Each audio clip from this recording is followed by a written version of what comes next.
We need to decide the kind of world we want to live in. And the only way we can make those decisions is if we know what's going on. And that can't happen without a free press, and that can't happen without people willing to stand up and speak the truth, even when that's a very dangerous thing to do. Whistleblowers are the pioneers of change. Daniel Ellsberg is the source of the Pentagon documents. It is time to quit making national heroes out of those who steal secrets and publish them in the newspaper. I began copying the Pentagon papers to give them to the American Congress and share them with the American public. I came to realize that a wrongful war was going on and would continue to go on unless these lies were exposed. He is the preeminent whistleblower in the deepest sense. Whistleblowers have become a kind of fundamental part of how our democracy works. Mark Felt, the former associate director of the FBI, revealed that he was the man that helped bring down the Nixon administration. They have unquestionable patriotism and a lot of courage.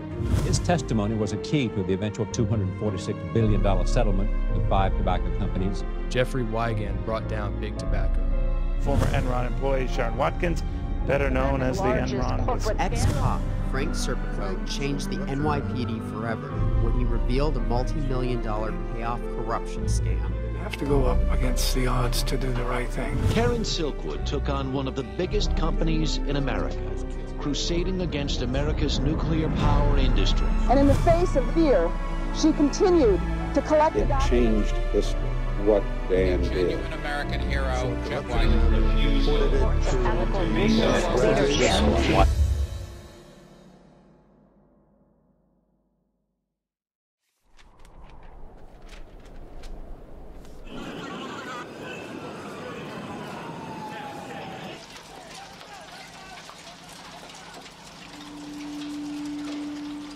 The greatest gift that the national security state ever got was obviously the ability to exploit the fear of 9/11 very aggressively without opposition, to enjoy this massive booming growth and power.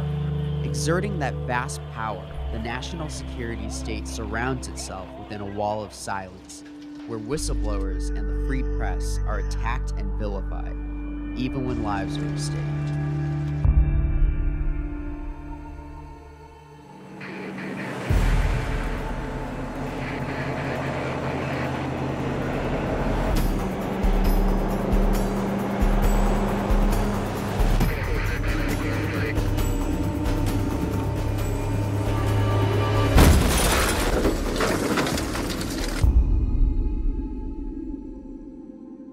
The day that Major Megan McClung was killed by an IED while riding in a Humvee was the tipping point for me.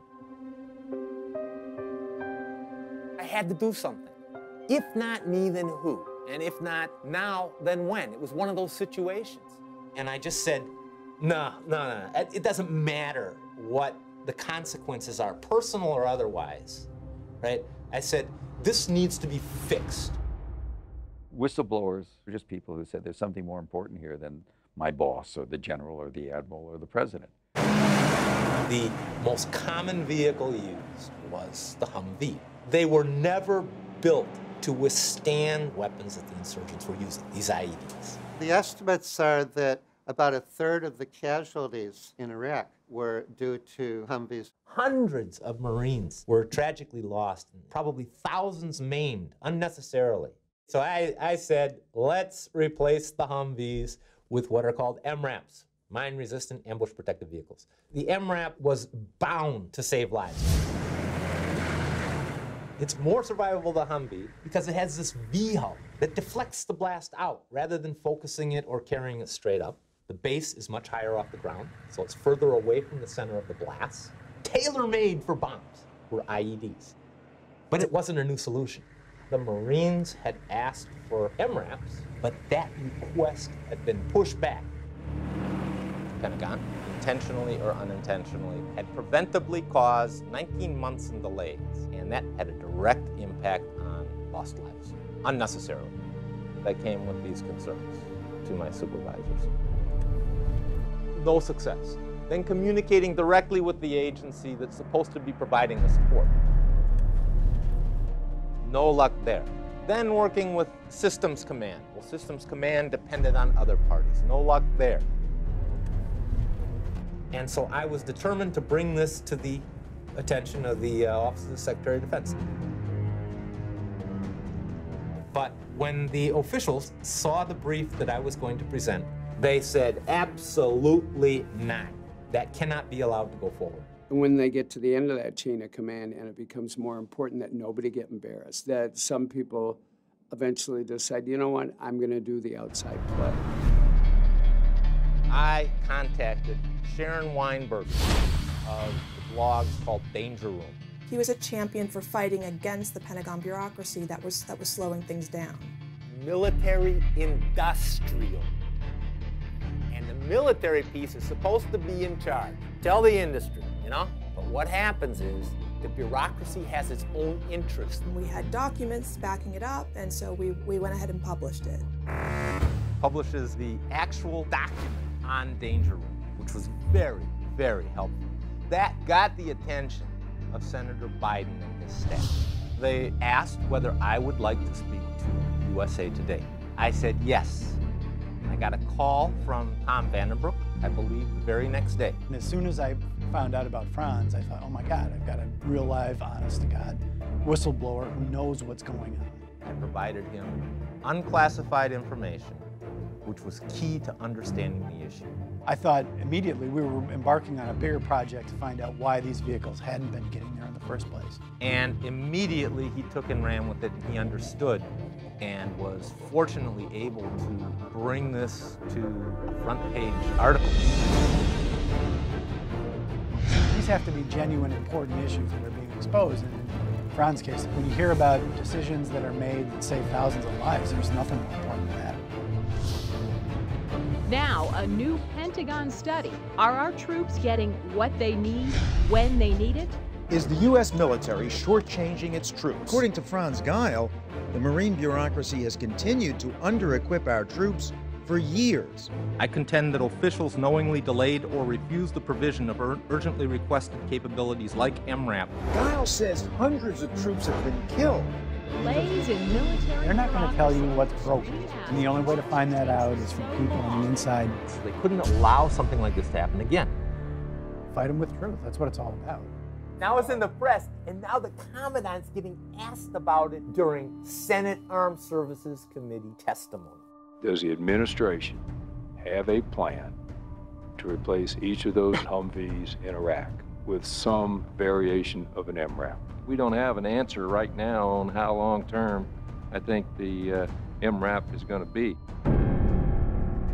2-3 days after actually my story had run on MRAPs, I was taken aside by a senior defense official who told me that my access was going to dry up for writing a story like that.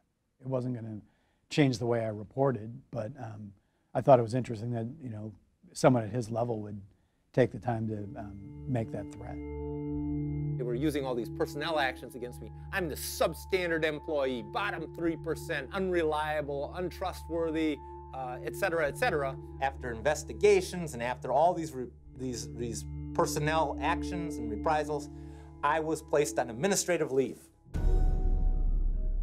The MRAPs are starting to get media attention, but the guy who makes it happen, Franz Geil, is losing his security clearance and is getting pounded on in his own job. I was fearful. If I have to leave the government now and I don't have security clearances, we're gonna have to move away. I can't get a job around here.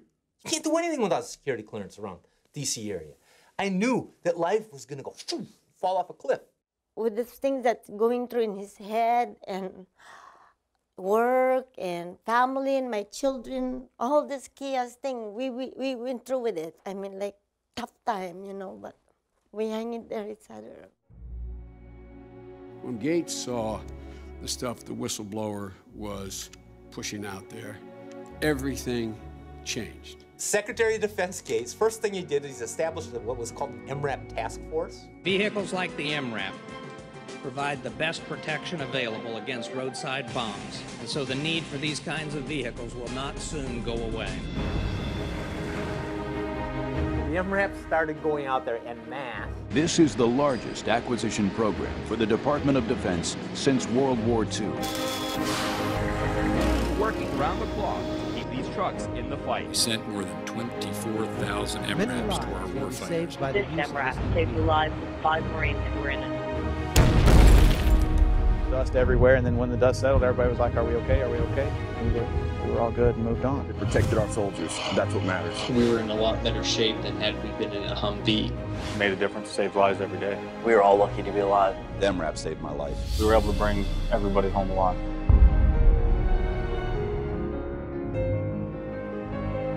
The number of deaths and maimings just plummeted. I've been a reporter for 25 years, and there's nothing that's been more satisfying than this story. Because a whistleblower stood up and said, you know what, this is the right thing to do. Lives were saved. And that, to me, is the definition of a hero. My husband, I consider him hero, but he didn't think he wanted me to call him hero like that because he loves the Marine, and he just did what he needs to do. I'm proud of him.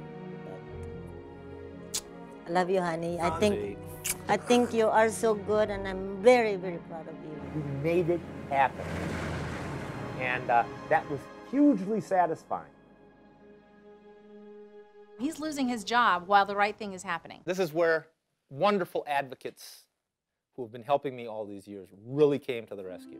We at the Project on Government Oversight worked with our colleagues at the Government Accountability Project, and we started a public campaign to ask people around the country to demand to protect the man who actually is helping to save our troops. And we got thousands and thousands of letters. POGO approached the Office of Special Counsel. They actually cited our public appeal in their ruling in his favor. At that point, the Marine Corps contacted me immediately and said, well, now you can come back to work. But why didn't they do the right thing? Since the wars in Iraq and Afghanistan began, it's been the heydays for defense contracting. The biggest problem is the lack of oversight. We have a system that doesn't want to find out what's going on. It comes down to money and reputations. There's a lot of money behind the Humvee, a lot of lobbying behind the Humvee. Tens of millions, hundreds of millions, if you take into account the Army contracts as well. A lot of the money that's allegedly spent to defend us is really about greed, it's about waste. From a fiscal conservative's perspective, we need to change that kind of cycle and get to a point where money is being spent more efficiently, more effectively, and more accountably. It is the military-industrial complex.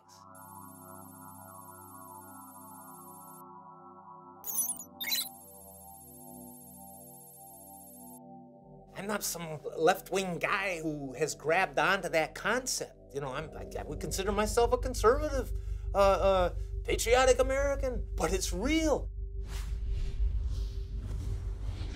And there are so many conflicts of interest. This is the beast that we have in industrialized societies. This problem is real.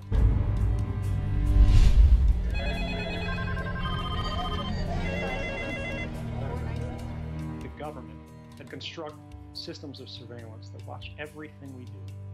And they allow them at any point to turn a key and say, I want to know everything this person did for the last 5 years. It's already captured, it's already collected, it's ready for the taking. The more powerful the national security state becomes, the more we need whistleblowers.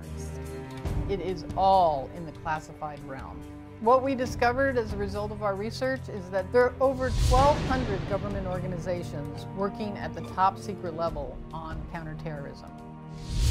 There are another close to 2,000 companies that work for the government on top secret matters, and they're all located in about 10,000 locations throughout the country. There are close to 1 million people who have top secret clearance. We talk about a national security state that pretends that it's interested in a national security, when in fact it's interested in the security of corporate interests, of agency interests, of politicians keeping their jobs. It is, as one source said, a self-licking ice cream cone. It's there to support itself. The national security state is an establishment that involves huge expenditures whose effectiveness and efficiency are questionable. Secrecy is always the linchpin of abuses of power. If you can't exercise your power in the dark, people have insufficient power to hold you accountable. And unfortunately, right now, we've seen a big crackdown on whistleblowers. Whistleblowers are under attack in ways they've never been before in history. I was interviewed by one of the journalists in advance of going public, and they asked me, what I thought was going to happen. They said they're going to use legal processes, they would condemn me in the media, they would go after my reputation, they would try to make sure I can't keep a job, they would freeze my assets, they would harass my family, the things that's happened to everybody. But they went much, much further. Obama administration's been extremely aggressive in trying to root out whistleblowers within the government. I think President Obama feels this way because he's grown very close to the CIA and to the classified military operators. Both of those are in the deepest of the secret world. At one point, they actually brought down the presidential plane of Bolivia, Evo Morales, to search it because they thought I might be on board, traveling to Latin America to pursue an assignment plan. And there's no precedent for it. It had never happened before. The impact of this administration's aggressiveness in the national security arena has had an extraordinary chilling effect. The number of people who have indicated to us they wish they could talk, but they can't because they're so afraid of what could happen to them. It's a terrible thing for our democracy.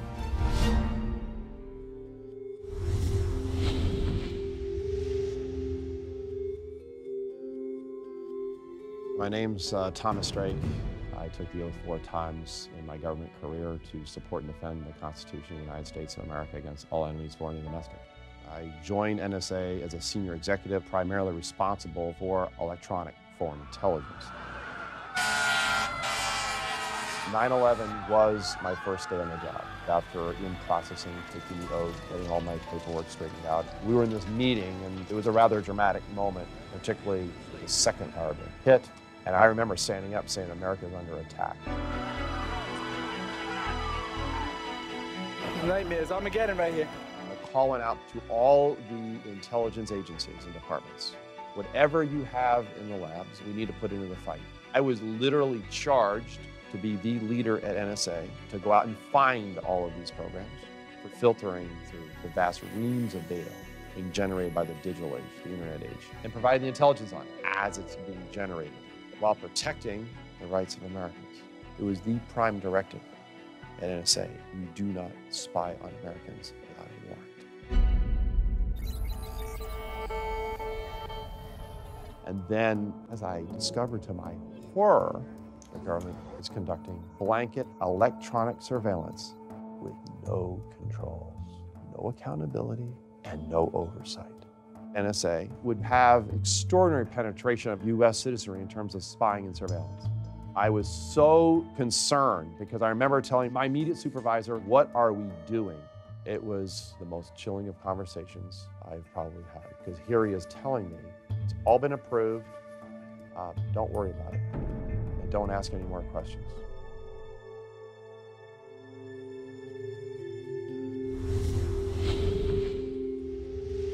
My name is Michael DeCourt.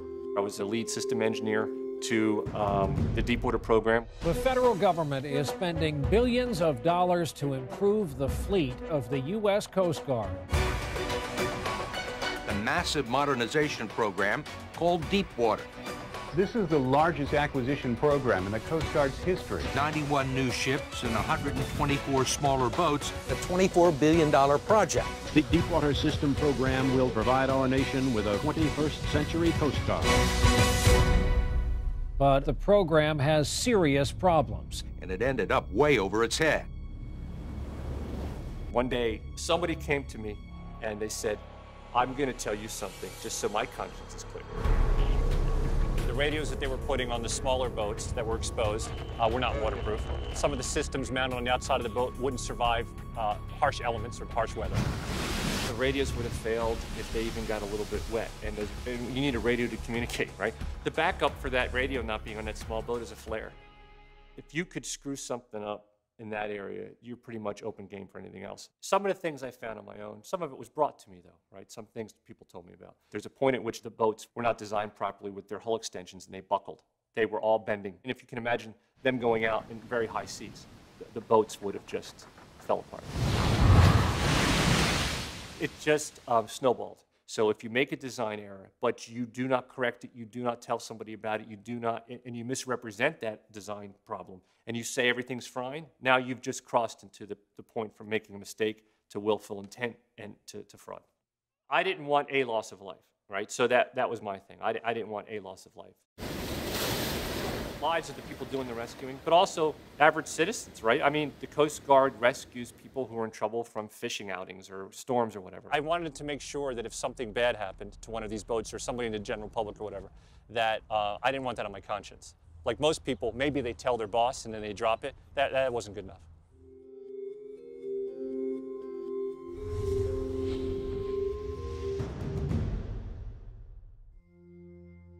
My name is Thomas Tam. I'm currently an attorney doing criminal defense litigation. I was hired as an attorney at the Department of Justice and wound up at what was then called the Office of Intelligence Policy and Review.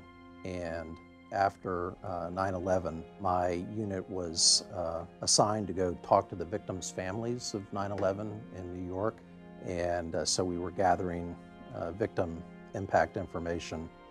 And it was actually really largely as a result of that I decided that I wanted to do something more directly going after terrorists. I mean, I thought it was kind of my patriotic duty to go after the people that had attacked my country. And I thought it would be really rewarding. There's a court at the time located in the Department of Justice that literally meets in a bank vault, so there can't be any surreptitious listening of what's going on in there. And we applied for through the court to listen to people's phones, essentially. Let's say someone was picked up by our troops in Afghanistan or the CIA in Afghanistan, and they had phone numbers in their pockets, and those phone numbers were listed to people in the United States. And so with that information that the person's picked up in Afghanistan, we would go before court and say, here's why we think this person may be connected with terrorism. And if the court said, yes, we believe there's a probable cause, they would issue a warrant, and we would be able to listen. The government would be able to gather intelligence, gather surveillance, email addresses, telephones, and we could do that for 90 days. So we were working with FBI agents who had developed probable cause to believe someone in the country was connected with terrorist organizations. But there was a certain smaller number of phone numbers that would come into this office that had to be handled separately and kind of given special attention. And we didn't call it any special code word or name. It was just known as the program. I just found that really curious, and I started asking people that I worked with if they knew any of the details about the program. You know, do you know why one phone number is in the program and one phone number is not in the program? Basically, I was convinced that something illegal was going on. So I asked a supervisor, and she said to me that she just assumed that what was being done was illegal. I knew that if I remained silent, that I would be an accessory to a crime, the subversion of our own Constitution, and warrantless spying and surveillance.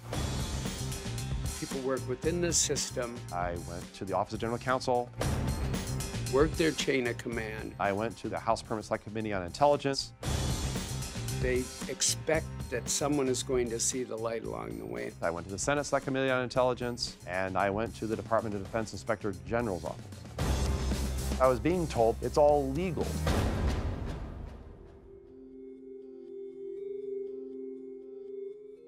So I'd spent some time trying to demonstrate to them that these radios needed to be switched out and the hulls were not safe. I utilized the process the way it was supposed to be used and notified everybody all the way up through to the CEO and the board of directors. The president that I was trying to deal with at the time, his name is Fred Musali, right, who not only had Deepwater, but also the Aegis Weapon System program. And he refused to talk to me. He did everything the way you should be doing it. He goes to the top people of his company and said, these are major problems. We need to do something about this. And they did not want to hear it. I'm running out of options. But my whole thought was, I'm going to try everything I think I can try and then my conscience will be clear. That whole do as to others as you would wish to have done to yourself, I actually believe in that. So it's relative to my kids. If I say don't lie or don't screw anybody over, the times when that matters most is when you'd most like to, or try to justify your doing so. I thought I have a responsibility to keep going with this. So I kind of didn't even think twice about it. There were wiretaps, electronic surveillance conducted without getting search warrants, without getting the legal piece of paper that said that you could do that. We took a separate track that's kind of circumvent the normal process and circumvent the court. And I said, really? I said, aren't we supposed to, that's why we're here, is to do things that are legal, to do it the right way, catch bad people, and we think that we are doing something illegal? It's a federal crime. It's in the statute. There's no arguments, no questions about it. It's a federal crime to listen to somebody's phone without getting a warrant. I came to the decision that I thought that the American people should know, and let the American people decide whether they thought it was, that the government was doing what they considered legal or not. We see governments are increasingly starting to shut us out. They're starting to change the processes by which they govern. And they say, hey, these are really important things, but you'll just have to trust that we are making the right decisions about how these powers should be used. And particularly in America, that's a fundamentally un-American concept. This is supposed to be government of the people, by the people, for the people. But how do we make decisions about how we want to vote? How do we make decisions about what kind of government we would like if we don't know what those governments are doing?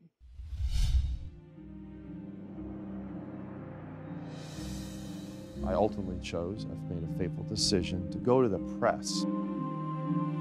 So I shared what was unclassified anonymously about the government's warrantless wiretapping with a reporter.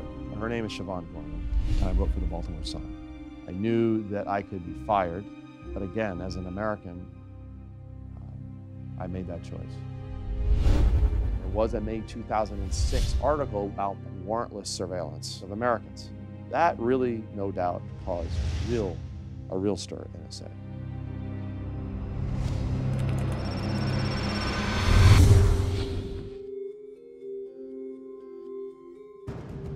I had just recently read an article about the Justice Department written by a reporter for the New York Times, and recognized that he seemed to have a pretty good handle on what was going on in the Department of Justice, and thought that if I make a phone call, I don't want to use my cell phone. I don't want to use my phone at home because they could potentially find records of that.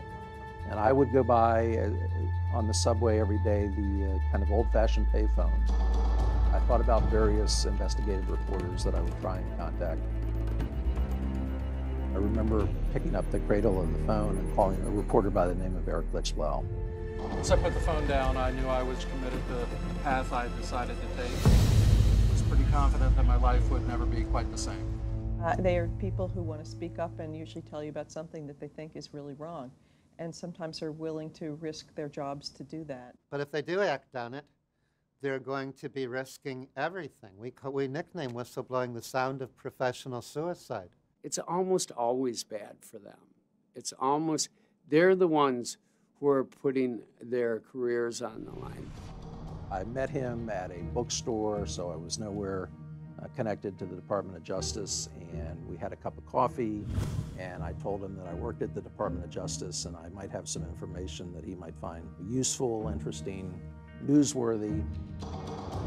I expressed to the New York Times reporter that I didn't want to actually turn over what I considered would be classified information, so I would give him information about this separate track of cases and the fact that people thought it was illegal in the office where I worked. I initially met with Eric Lichblau numerous times, felt I could trust him, and then he brought in another reporter named James Risen, who I was informed had sources from other agencies, presumably the NSA and the CIA. He assured me that the New York Times would protect sources, that they would never reveal my identity, and so that's kind of how it began. I don't really like thinking about that period of time in my life all that much because it really was stressful and it was something that I didn't think I could talk to anybody about. And I didn't want to involve my family because they would be worried. The Bush administration is fighting mad at the New York Times. But I believe it was November or December of 2005. The New York Times ran a front page story that there was a warrantless wiretapping program. And when it first came out, I think I was undoubtedly trembling as I was looking at it to read the story very carefully and see whether there was any way that somebody could read that story and figure out who had revealed this information. My first reaction was that, oh my God, what have I done? President Bush is breaking the law by spying on people in this country without a eavesdropping warrant. on Americans without court order. Could the government be listening into your private The conversations? secret wiretapping, without warrants, of communications between U.S. residents and people Listening overseas. of conversations and monitoring of emails without a warrant under the wiretap law is American unreasonable and citizens living abroad unconstitutional. It means he's been lying to us about the program since it started, when he's been telling us there's nothing illegal about what he's doing. In effect, can wiretap you, they can snoop on you, they can break into President your Bush house. says they only listen to Americans if it involves al-Qaeda. These two say allowing not for true. the warrantless wiretapping of Americans. President Bush is breaking Most the law. experts Listening into into your your private of communication. Some of the press, in particular the New York Times, have made the job of defending against further terrorist attacks more difficult. We're at war with a bunch of people who want to hurt the United States of America. And for people to leak that program and for a newspaper to publish it does great harm to the United States of America. They said all these publishers, the New York Times, the Washington Post, the Guardian, will have blood on their hands from publishing these stories. But when we look at it, we see that these threats, these statements from the government about what we, the public, simply cannot be trusted to know because this is knowledge that's just too dangerous, is actually not true. Give us one example where this has caused harm. Show us anybody who's died as a result of this, because you told us if any of these documents were ever made public, it would cause grave damage to the country. You notice there's a high correlation between how secret news is and how bad it is for the people. They don't trust us to know these things because it's embarrassing, because it could affect them politically, but it doesn't actually increase the threat to us as a public or a society.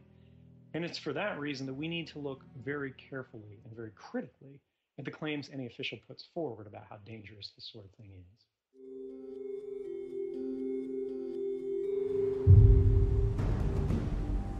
I was in my car in the parking lot, and I remember thinking, okay, I got to do something else. I tried to think of something that I thought would be catching, so I thought I would do a YouTube video. All they were using it for at the time was, goofy pet tricks. Nobody ever used YouTube as a whistleblower, right? And that was the angle I was trying to go for. So I wrote a script, and I had one of those cheap computer cameras, and I read it one time, and it seemed okay, and then the second one was the take. Before I begin, I want to tell you that making videos like this is not something I do as a profession. So I broke all the rules of a professional, but my thought was that's not the point, because to some degree I was running out of ideas at the time. The purpose of this video is to ask for your assistance in helping me resolve several serious safety and security issues. But then after that, I had a listing of dozens and dozens of reporters in both print and media, and I told them that I posted the video. I was a reporter covering Homeland Security, and while doing research on the Deepwater project, Michael McCourt told me really explosive information. I took his tips, and then I used that to report. I talked to the companies involved, and I was able to basically confirm individual allegations he was making. That's incredible to see that the federal government made such a terrible mistake. Then I thought, well, here we go, because it's all momentum. You can find the most unusual videos on YouTube.com, but one of them has raised questions about a potential Homeland Security problem.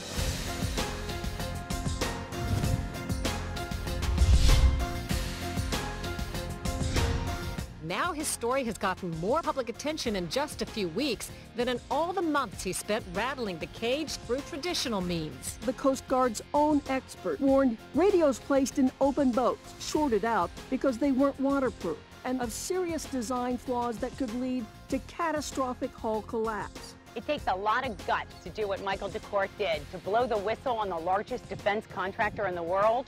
When I brought this information to Lockheed management, they directed me and my team to stop looking into whether or not the rest of the equipment met requirements.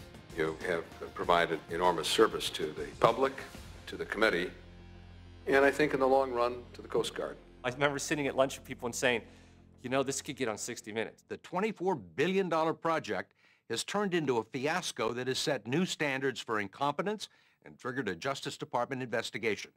Michael DeCourt was Lockheed Martin's lead engineer for electronics on the patrol boats.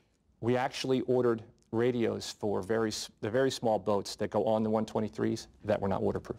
That is hard to believe. Yes, sir.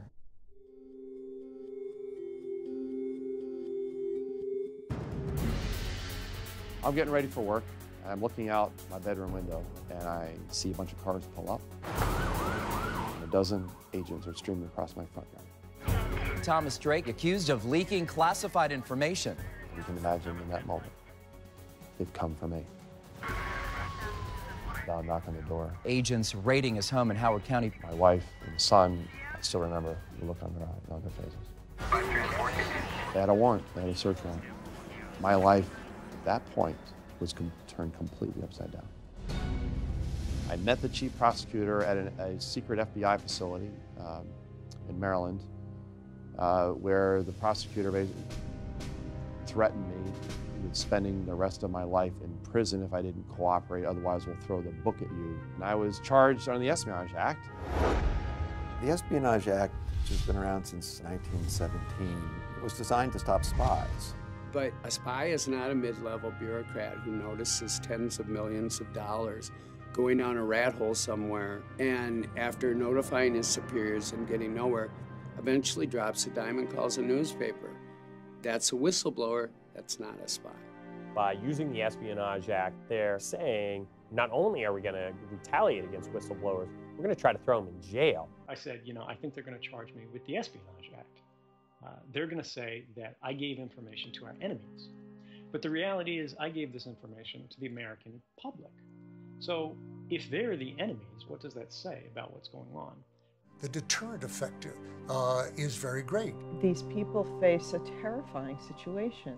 I mean, possible imprisonment, huge legal bills. We were in whole new territory here, and it's a really sad commentary on how far the secrecy regime and expanded executive authority has gone in this country. All it takes is for the government to assert that you have unauthorized possession of information relating to the national defense. Whistleblowing is when someone discloses fraud, waste, abuse, illegality, or danger to public health or safety. Leaking serves no public value. 10 felony counts, 5 under the Espionage Act, 1 for obstruction of justice, and 4 for making false statements, all of which, if I was found guilty on, would mean 35 years in prison. The substance of the espionage charges against Drake dealt with some documents that the FBI had discovered in a search of his residence. There was a very innocuous email, one of these rally the workforce emails, and there was absolutely no sensitive information that was contained in there. The government claimed that it could cause damage to national security. They say it revealed levels of NSA's capability. It revealed no capabilities whatsoever. I mean, what was secret about that? One of the reasons that so much classified information leaks out is that there is so much classified information. In 2011, there were 92 million classification decisions, 4 times as many classification decisions as the last year of George W. Bush. That's not increased transparency, of course, that's closing the curtains. They've classified so much information that it has a negative effect of not letting the right hand know what the left hand is doing because there's too much secrecy. The danger is when we, the public, begin to lose sight over what those private hands are doing with all that power.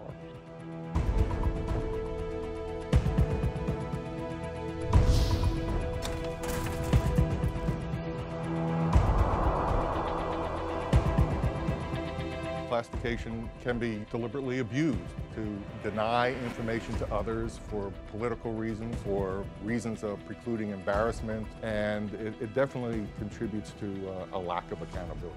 Our security is not just a matter of our ability to conduct covert warfare or counterterrorism measures. It has to do with having a public that trusts its government.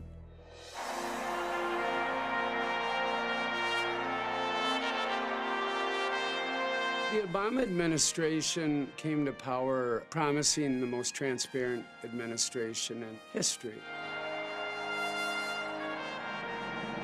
The way to make government responsible is to hold it accountable, make it transparent so that the American people can know exactly what decisions are being made and whether their interests are being well served.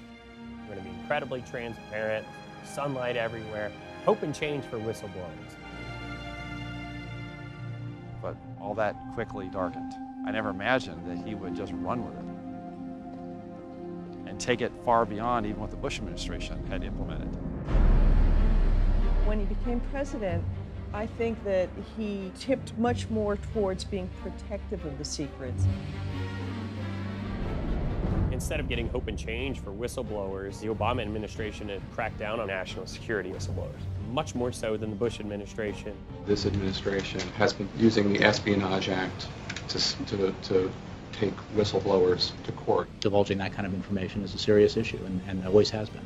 They have indicted more people for violating secrecy than all of the previous administrations put together. Unfortunately, the climate in the Obama administration is just not good for national security whistleblowers. They wanted to make an example of me, but in the worst possible way. So you can imagine how I'm feeling, absolutely betrayed by my own government. I mean, at the end of the day, right, when you make a decision like this, and what I tell other whistleblowers actually, is if you're not prepared to have the worst happen and go 110%, then really don't do it at all, because it's really not worth it. Because the other side, they're getting new cadre of lawyers who are coming up to the ranks that they will pay to go against you. Shortly thereafter, I'm still an employee of the Department of Justice. I get a phone call from the FBI, and he said that he wanted to come by and talk to me. And I said, I told him, okay, that would be fine, and that I would get back to him.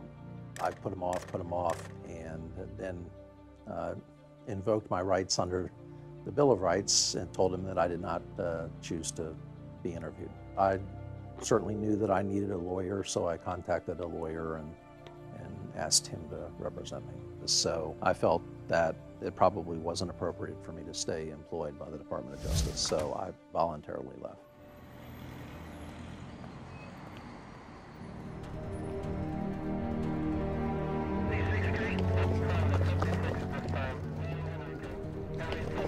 On a beautiful summer day, August of 2007, I came home from taking my son to school and saw that there were 12 cars parked all along one side of the street. One of them was blocking my driveway. And I saw my lawyer standing there who had never been to my house, standing in the middle of the street, and my heart just sunk.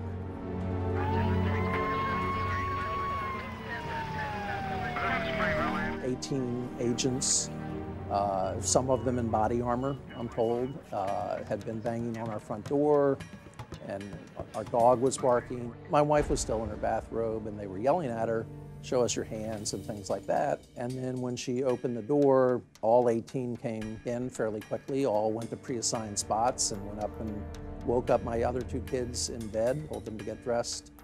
And, you know, my wife was still trembling when I got home. They took out a lot of personal papers that would have just shown that I was very interested, in my view of it, that I was very interested in the issue of wiretapping without obtaining warrants. They asked my family about whether New York Times reporters had ever been to the house. They looked for secret compartments and took all of our computers. So a couple of days after the raid, I remember being in my attorney's office, and he said that they've offered me a plea. The government has offered me a plea to a count of espionage, having something to do with the Espionage Act, and that it would contemplate that I would be potentially jailed for a period of time. And I really didn't think about it all that long. I didn't hesitate in saying no, I wasn't interested in pleading because I didn't think I had done anything wrong. I hadn't turned over any documents. They hadn't gotten any secret documents out of my house. I hadn't removed any documents from the secret court or anything along those lines. And I just basically said no, they're going to have to try me and convict me.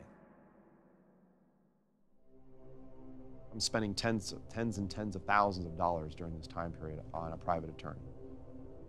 I had to take out a second mortgage in my house. I had to basically clear out half of my retirement account from the government just to pay for all this, plus a whole number of other expenses. And I happened to read an article, it was an op-ed in the LA Times, penned by Jesselyn Radak.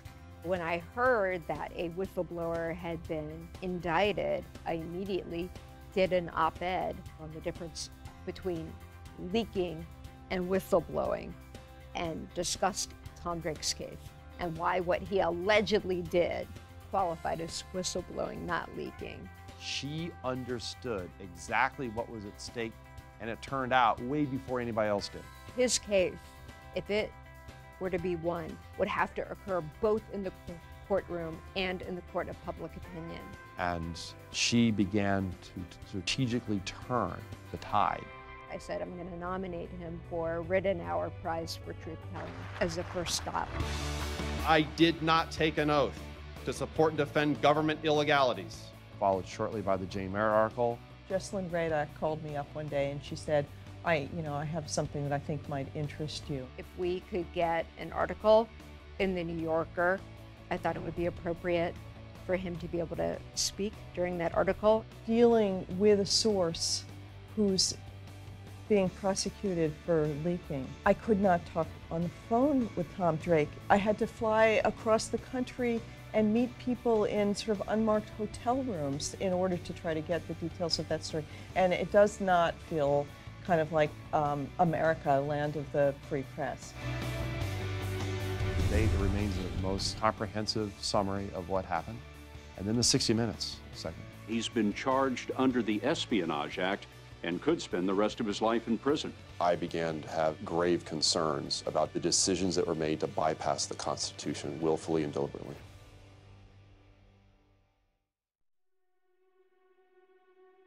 Over the period of a year, I learned that the FBI knew who I had lunch with on certain days. They obviously had wiretapped my phone. So I knew I was being followed, and I knew that I was being watched, and I knew that I was being investigated. The day after this raid on my house, I got a phone call from a person who identified himself as Michael Isikoff of Newsweek. I got a tip that a squad of FBI agents had shown up at the house of a Justice Department lawyer. Alarm bells went off in my mind that this was related to the criminal investigation into who leaked the information about warrantless wiretapping to the New York Times. It led me to want to tell his story. I decided to talk to Michael Isikoff because I was convinced that I had not done anything illegal. He agreed to talk to me. Classic case of a whistleblower who comes across information that is truly troubling. And I could either wait for them to charge me if they were going to charge me, or I could be proactive. I thought it went fairly well. I mean, I remember talking to him. It eventually came out, that I actually had pictures of myself with J. Edgar Hoover as a kid. He came from a family that was steeped in FBI history. His uncle had been a top aide to J. Edgar Hoover. His brother was an FBI agent. His father was a top official in the FBI. And he just kind of lit up at that. Oh, that's absolutely a fascinating connection. And I got a sense of what led him to take the steps he did, that he had tried to bring his concerns to somebody at the Intelligence Committee and had been rebuffed. And there was kind of this understanding that he wasn't going to run with the story until I told him that it was okay. And it was an issue where I ended up feeling I could trust him.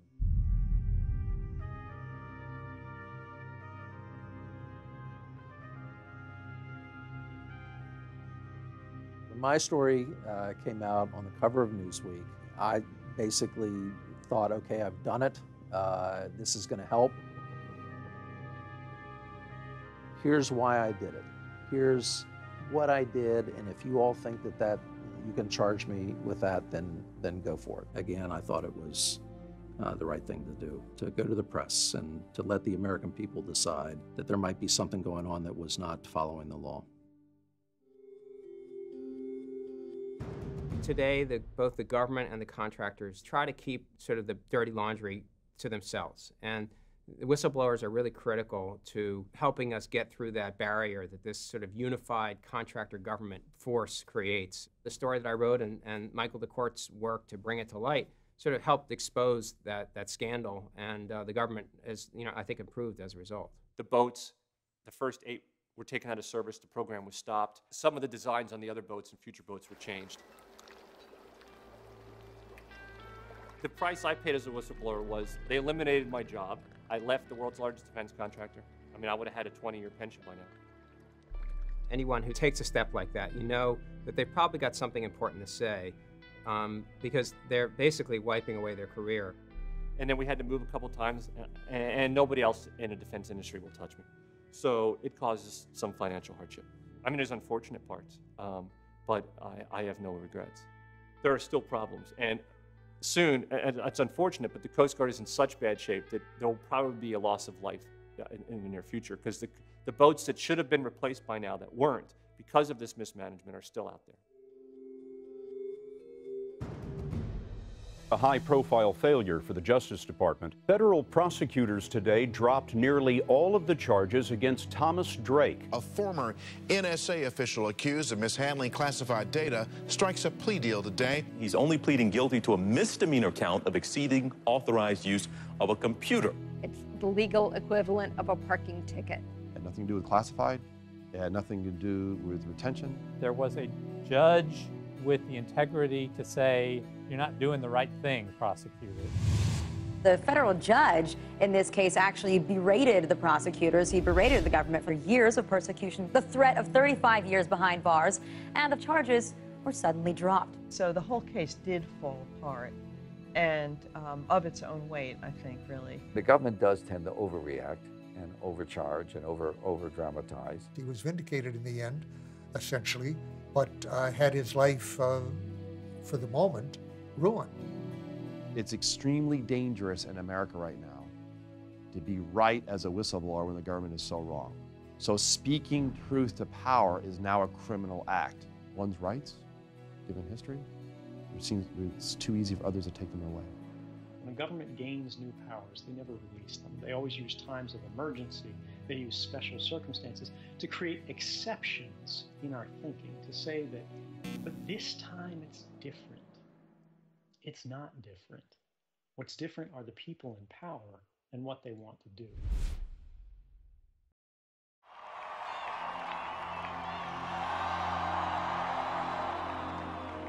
And if you put your trust in me, I will stand up at that convention and say that our divisions are behind us. I was very optimistic about hope and change coming in 2008. I thought the Obama administration would actually say that I had done the right thing, that I had followed the law, and we would even be honored if you would come back and work for the Department of Justice. And I mean, in retrospect, how stupid and naive could I be? Not only did the Obama administration not apologize to me and offer me my job back, but I mean, they continued the investigation and in other instances went after people. One of the most disappointing things we've seen has been the president's commitment to going after the journalists that they've worked with, when all they're doing is exposing wrongdoing. It's put a lot of journalists on the defensive to make them even more reluctant to work with whistleblowers.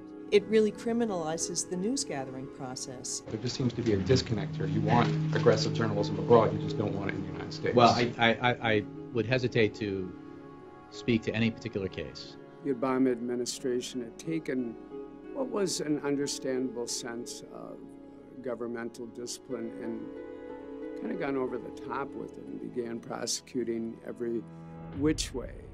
There are some risks involved with publishing stories. You can be hauled into court for a very lengthy, expensive court battle if they are trying to get you to divulge your sources. Jim Risen of the New York Times is very familiar with this particular problem. Jim was subpoenaed in connection with a book he wrote. That case is still pending.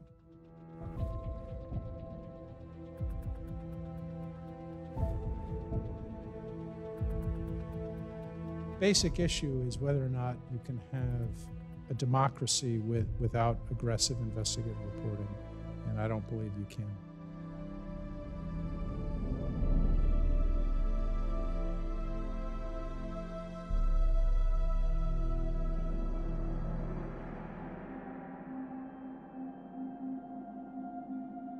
After the grand jury, after I testified, right, sitting in a room, anteroom outside of the grand jury, the lead prosecutor came out and told my lawyer, I don't know why he didn't tell me, because I'm sitting right there, but he told my lawyer that there weren't going to be any charges as a result of this 5, 6, 7-year investigation of total waste of taxpayers' dollars, total waste of FBI agents' time and effort. They could have been investigating somebody who really had hurt our country. And it was a relief, but it was also kind of, is that it? I mean, that's it? How about, again, I guess I wasn't looking for an apology. I don't know what I was looking for, but I was angry. I am angry. I still am angry, and we still don't know how many people were illegally wiretapped, and those people haven't been informed that their communications were intercepted, and I just think that's wrong. I think in many cases, and I think Tom Tams is one of them, they've enriched our democracy. They're guarded by the truth. The truth eventually does set them free. During the period of time, it was a real financial struggle, and I have not really recovered from that. So my family is still suffering as a result of what I did. That is truly my biggest regret, is what I put my family through. I sometimes wonder, did I accomplish anything other than kind of ruin a career? I loved working for the Department of Justice and walking the halls where I had walked as a little kid with my father. The building is very much the same. And did I accomplish anything? Well, I accomplished something, and with the help of the media, is I let people know what was going on. I let people know that we're the greatest country in the world and we have a great government, but the government sometimes lies. You know, the little guy who leaks a piece of information to a reporter might lose his job, might go to jail, but he looks up above him and he sees senior officials in the White House sitting down for tell-all books because they know that if they don't tell their side of the story, they're not going to look so good in the books. Somehow or other, that never gets treated as a nefarious leak of government secrets. People in high office leak all the time. And they leak national security information quite often. A run-up to the Iraq War, where selective leaking took place all the time by senior Bush administration officials who were trying to make the case that we ought to invade Iraq. John Brennan is allowed to leak to make the Obama administration look good without any kind of retaliation. When the government leaks for political gain, people get rewarded handsomely. But what they want out are the stories that cast them in a good light. And what they would like to prosecute are the ones that don't. And so that's the two tiers, really. You know, when we've got these people who have practically limitless powers within a society, if they get a pass without so much as a slap on the wrist, what example does that set for the next group of officials that come into power? They'll push the lines a little bit further, a little bit further, a little bit further, and we'll realize that we're no longer citizens, we're subjects. It's only the person who reveals the criminal activity who is prosecuted for it. And I would say I identify very strongly with Bradley Manning because, first of all, he was doing this because he felt crimes were being committed, horrible things. He said, I'm prepared to go to prison for life or even be executed. So once again, it's the messenger. To me, the John Kiriakou case is so tragic because the guy who blew the whistle on the government's torture program is going to jail. I do meet the legal definition of whistleblowing, and that is someone who brings to light evidence of waste, fraud, abuse, or illegality. This conviction is not about leaking. This case was about torture from the very beginning. Those who conceived of the torture are free, those who destroyed evidence of the torture are free, and even the attorneys who papered over the torture are free. It's about believing in America and the Constitution, and believing that your job is not just to do this. Your job is to respect the Constitution. And unfortunately, that's a losing position right now. The federal government often makes examples both of citizens and employees within its own ranks who want to say something like, look, there's a problem going on here, and I fear that taxpayers are getting ripped off in the process. The environment now is as chilling as they've seen it in a long time. You're going to lose your job. You're going to lose your livelihood. And people who used to talk to you will not take your phone calls anymore. That does have an intimidating effect. Not just on leakers, it has an intimidating effect on the process. So when a whistleblower comes forward, you would think the government would want to find out what is going on and investigate the misconduct. But what happens is the hammer comes down and they shoot the messenger. And as a result, they come up with bad laws. And so it is extremely important for the national security state to punish in very severe ways whistleblowers, because that is what they need to do to make an example out of them and to deter future whistleblowers. Senator Joe Lieberman has introduced the SHIELD Act, which would make it a crime to publish certain classified intelligence. But if you were to pass some of the legislation that is now in Congress, it would handcuff whistleblowers in a different, more profound way. You know, Senator Cardin of Maryland had actually introduced legislation that would have tried to modernize the Espionage Act. In other words, the people who know the most and who might actually be inclined to say something that would challenge the official line are the ones who are supposed to be silent.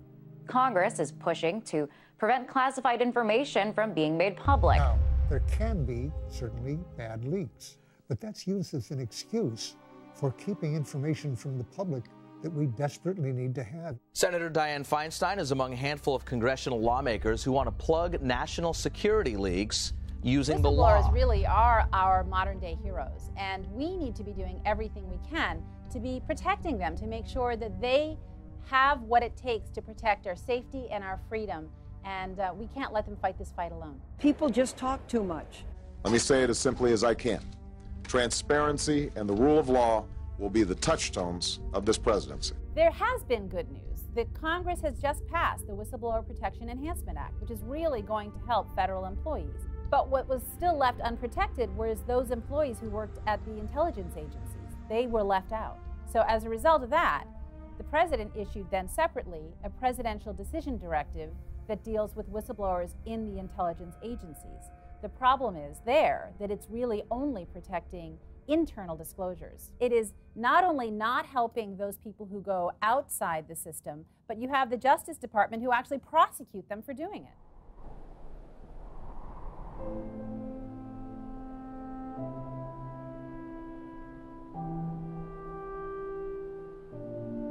Fear made us change some of our freedoms, and I think it's really important for the people to stick up for their freedoms and their civil liberties. The goal of terrorism is not just to kill people. The goal is to instill terror in people and to make them become what they are not. The Pentagon and the contractors are kind of masters of using the fear tactic to get more of our tax money, making billions and billions of dollars. But our nation was founded on speaking out, solving these problems. By clamping down on whistleblowers, we're working in the wrong direction. We're actually not making ourselves any safer. It's making us exactly the kind of government we don't want. The most important thing you can do is think critically. Look at the claims that are being put to you by authority figures, by teachers, by everyone around you, even by your friends and your family, the people that you love and you trust, and go, what do I think about this? What's the evidence to support it? There's a check of public opinion, and that can't take place if the public can't learn what's going on and if our sources are being prosecuted. It's an issue of great importance to reporters everywhere. But in terms of using the mechanisms of government to silence aggressive journalism, that's never worked in the past. It's not going to work now. We'll still be here when the smoke clears. Questioning is not just the recipe for a strong individual, but it's what makes us really free. There was a grand experiment that was launched over 220 years ago. That's the country that I want to keep. The reason they gave protection to the First Amendment and the media is for the people to not be subject to prosecution because they question what the government is doing. It's one of the things that we fought for and something that I think sets us apart from an awful lot of other countries. The Founding Fathers didn't want it to be possible to be charged with treason in this country simply for disagreeing with the government. The founders established all of these safeguards to prevent abuse of power, and those are the very powers that have been acquired in the name of keeping America safe. We all have little differences in how much sort of inhumanity and incivility we can witness before it moves us to action, but we all have that line, and it's up to you to decide, what do you want to do? What do you want us to do? What will we do together? And make that contribution by standing up and not just saying something, but doing something.